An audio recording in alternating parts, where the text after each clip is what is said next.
Avant de plonger dans cette histoire incroyable, pensez à vous abonner à la chaîne et à activer la cloche. Ici, chaque récit a quelque chose à dire, et vous ne voudrez pas en manquer un seul. La salle d'audience était plongée dans un silence pesant. Les ventilateurs grinçaient au plafond, les papiers bruissaient sous les mains des avocats, et les murmures des spectateurs s'éteignaient dès que le jeune garçon noir se leva. Ses yeux brillaient d'une colère froide et contenue, mais ses mots allaient briser cette retenue. « Vous êtes une meurtrière », lança-t-il, sa voix résonnant avec une force que personne n'avait anticipée. Instantanément, le murmure se tut. Les juges, les avocats, les policiers et même les spectateurs détournèrent les yeux, incapables de réagir immédiatement. Les bancs tremblaient sous le poids de l'émotion, et les murmures se changèrent en un silence absolu. Une accusation d'une telle intensité, venant d'un enfant, ne se rencontrait pas tous les jours. La juge, pourtant habituée aux scènes de colère et aux accusations virulentes, resta figée. Ses doigts crispés sur le pupitre trahissaient un mélange de surprise et de tension. Ce n'était pas un simple procès, ni une querelle de voisinage, ces mots portaient le poids d'un secret ancien, d'une vérité longtemps enfouie. Le garçon, debout, le regard fixé sur la juge, ne montrait aucun signe de recul. Chaque œil dans la salle le suivait, captif de cette confrontation inattendue. Et dans ce silence oppressant, une question flottait dans l'air: qu'est-ce qui avait poussé un enfant à accuser la magistrate de meurtre, et quelle vérité allait enfin éclater au grand jour? La salle d'audience était toujours silencieuse. Les spectateurs retenaient leur souffle, et même le murmure des stylos sur le papier semblait avoir disparu. Le garçon noir, Malik Johnson, avait à peine 12 ans, mais ses yeux reflétaient une détermination que peu d'adultes pouvaient égaler. Il pointa son doigt tremblant mais ferme vers la juge en face de lui. « Vous êtes une meurtrière », répéta-t-il, plus fort cette fois. La juge, Madame Eleanor Whitman, fronça les sourcils. Ses traits, habituellement impassibles et sévères, trahissaient un choc qu'elle ne pouvait cacher. Les mains crispées sur le pupitre, elle se força à reprendre contenance. « Qu'est-ce que tu racontes, garçon ?» demanda-t-elle, d'une voix tremblante mais contrôlée. Malik ne recula pas. « Vous savez très bien ce que vous avez fait. Vous avez tué mon frère ?» Sa voix se brisa un instant, mais il reprit courageusement, « et vous avez fait en sorte que personne ne le sache. » Un frisson parcourut la salle. Les parents des autres enfants présents se rapprochèrent instinctivement, tandis que les avocats murmuraient entre eux, échangés par le doute et la peur. Comment un enfant pouvait-il connaître un secret aussi lourd? Eleanor Whitman inspira profondément. Elle savait qu'elle ne pouvait plus nier l'évidence. Le passé, qu'elle pensait enterré depuis 20 ans, revenait la hanter. Elle jeta un coup d'œil autour de la salle, cherchant un moyen de contrôler la situation. Mais Malik, avec sa voix claire et sans peur, avait déjà pris le contrôle. Le procureur, David Clark, un homme habitué au scandale mais rarement à des accusations aussi directes, s'avança doucement. « Monsieur Johnson, ou devrais-je dire, Malik, veux-tu expliquer au tribunal ce que tu sais exactement ?» Malik hocha la tête, le regard fixé sur la juge. « Je l'ai vue. Ce jour-là, dans l'atelier de mon père. Elle a poussé accidentellement ma mère et mon frère a été frappé par la machine. Et vous avez fait disparaître les preuves. » Un murmure parcourut la salle, rapidement réprimé par le juge assistant. Tout le monde sentait la tension. Cette affaire n'était plus un simple procès, mais le début d'un scandale que personne n'avait prévu. Eleanor Whitman ferma les yeux un instant, se souvenant de ce jour fatidique et des décisions qu'elle avait prises pour protéger sa carrière. Mais Malik Johnson venait de mettre en lumière la vérité, et rien ne pourrait désormais l'effacer. Dans le fond de la salle, des parents, des témoins et des journalistes tenaient leur souffle. Tout le monde savait que l'histoire qui allait suivre allait changer des vies, exposer des secrets et, peut-être, bouleverser le système judiciaire. Malik, debout et résolu, venait de déclencher une tempête que personne n'était prêt à affronter. La salle d'audience était devenue un champ de bataille silencieux. Chaque regard était tourné vers la juge Eleanor Whitman, dont le visage livrait enfin les traces d'une inquiétude qu'elle avait longtemps cachée derrière son masque d'autorité. Malik Johnson, lui, restait debout, droit comme un adulte malgré son jeune âge, ses yeux noirs brûlant d'une colère et d'une détermination inexorables. Le procureur David Clark se tourna vers la juge. « Madame Whitman, voulez-vous expliquer au tribunal votre version des faits concernant cet incident? Eleanor inspira profondément. Sa gorge était sèche, mais elle savait qu'elle ne pouvait plus reculer. Il y a 20 ans. Commença-t-elle, sa voix tremblante mais maîtrisée, un accident terrible s'est produit dans l'atelier de Monsieur Johnson. Malik serra les poings. Il connaissait déjà la version officielle, mais il savait que la vérité était différente. Mon implication, poursuivit Eleanor, était accidentelle. Je travaillais à l'époque comme stagiaire dans cet atelier. Je n'avais aucune intention de nuire.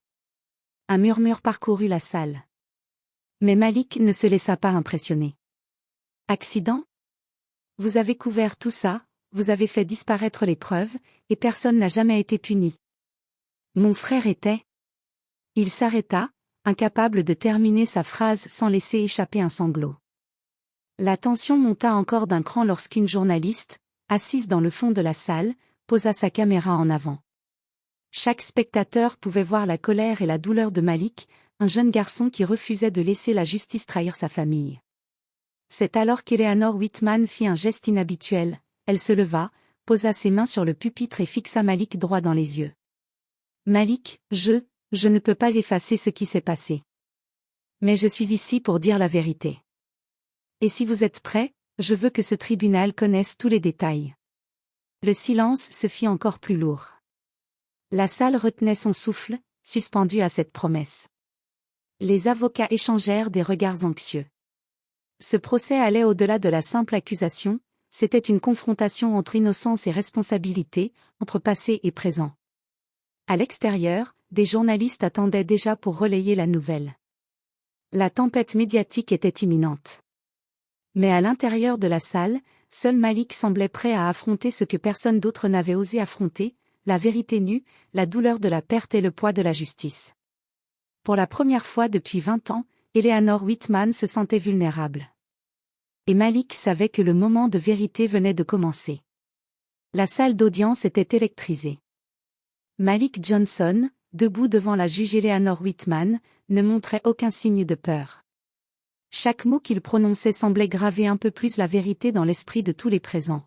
« Madame Whitman, dit-il d'une voix claire, vous n'avez pas seulement caché l'accident, vous avez falsifié des documents et menti à mon père pour qu'il ne découvre jamais ce qui s'est passé. » Un silence glacial s'abattit sur la salle. Même les avocats, habitués aux rebondissements les plus fous, restèrent bouche bée. La juge, elle, sentit son monde s'effondrer autour d'elle. Son visage, habituellement impassible, trahissait maintenant la peur et la culpabilité. David Clark, le procureur, s'avança avec prudence. « Malik, avez-vous des preuves de ce que vous affirmez ?» Malik hocha la tête et tendit une enveloppe. « Oui. Mon frère avait l'habitude de tenir un journal, et il y a des photos de ce jour-là. Vous pouvez les vérifier vous-même. » Eleanor Whitman pâlit en voyant les documents. Tout ce qu'elle avait tenté de cacher depuis 20 ans était là, entre les mains d'un enfant de 12 ans. Elle tenta de se défendre, mais sa voix trembla. Je n'avais pas le choix, je ne voulais pas que... Mais Malik ne l'écoutait pas. Il s'adressa à la salle, vous avez tout couvert pour protéger votre carrière, et maintenant, vous allez enfin répondre de vos actes. Les spectateurs murmuraient entre eux, incrédules. Les journalistes prenaient des notes frénétiques, conscients que ce procès allait faire les gros titres du lendemain. Chaque mot prononcé par Malik résonnait comme un coup de tonnerre dans l'enceinte solennelle du tribunal. À ce moment précis, une autre surprise surgit. Monsieur James Johnson, le père de Malik, entra dans la salle. Son regard se posa sur Eleanor Whitman avec une intensité glaciale. « Vous avez ruiné ma famille », dit-il d'une voix grave. « Et aujourd'hui, nous allons connaître la vérité. » La juge chancela légèrement. Elle comprit que cette fois, il ne s'agissait plus d'un simple procès judiciaire, c'était une confrontation avec tout ce qu'elle avait tenté de fuir pendant 2 décennies. Malik, avec courage, se tourna vers son père et dit « Papa, je veux que justice soit faite. Peu importe qui nous devons affronter. » Le tribunal tout entier retenait son souffle. Le passé venait de frapper à la porte du présent, et personne n'était préparé à ce qui allait suivre. La vérité était enfin sur le point d'éclater, et ses conséquences allaient changer la vie de chacun dans cette salle, pour toujours. La tension dans la salle d'audience était à son paroxysme. Tous les regards étaient rivés sur la juge Eleanor Whitman et sur le jeune Malik Johnson.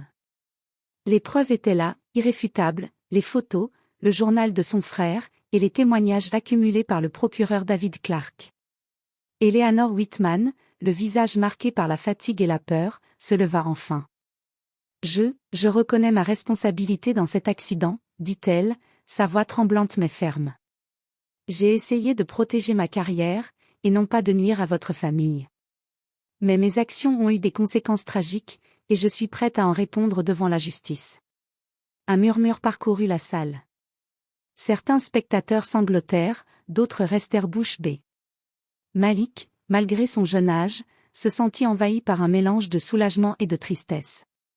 Son frère ne reviendrait jamais, mais enfin, la vérité éclatait. Le procureur David Clark s'avança vers le juge assistant et déclara : « Cette affaire n'est pas seulement une question de responsabilité civile ou pénale. C'est un rappel brutal que le mensonge et la dissimulation peuvent détruire des vies. » Puis vint le moment décisif, le tribunal prononça sa décision. Eleanor Whitman fut reconnue coupable de négligence grave ayant conduit à la mort accidentelle du frère de Malik, ainsi que de falsification de documents. Elle fut condamnée à une peine appropriée, assortie d'une obligation de réparation morale et publique envers la famille Johnson. Malik et son père, James Johnson, restèrent silencieux un instant, regardant la juge accepter sa sentence. Puis, James posa une main sur l'épaule de son fils. « Tu as été courageux, Malik. Tu as fait ce que beaucoup d'adultes n'auraient pas eu le courage de faire. » Malik hocha la tête. « Je voulais juste que justice soit faite pour mon frère, et pour toutes les familles qui pourraient subir la même injustice. » À l'extérieur, les journalistes affluaient, relayant chaque détail de ce procès hors du commun. Le visage d'Eleanor Whitman, grave et contrit, fit la une des journaux, symbole de l'effondrement d'une carrière bâtie sur des secrets. Mais pour Malik et sa famille, ce procès n'était pas seulement une victoire judiciaire. C'était un moment de rédemption, un symbole que même les plus jeunes pouvaient exiger justice, que la vérité finit toujours par triompher, et que le courage et l'intégrité pouvaient changer le cours des vies. Alors que le soleil se couchait sur la ville, Malik regarda son frère en esprit et murmura : « Nous avons gagné, frère. La vérité a triomphé. » La salle d'audience se vida, mais l'écho de ce procès resta gravé dans les mémoires, un rappel indélébile que personne, pas même une juge, n'est au-dessus de la justice.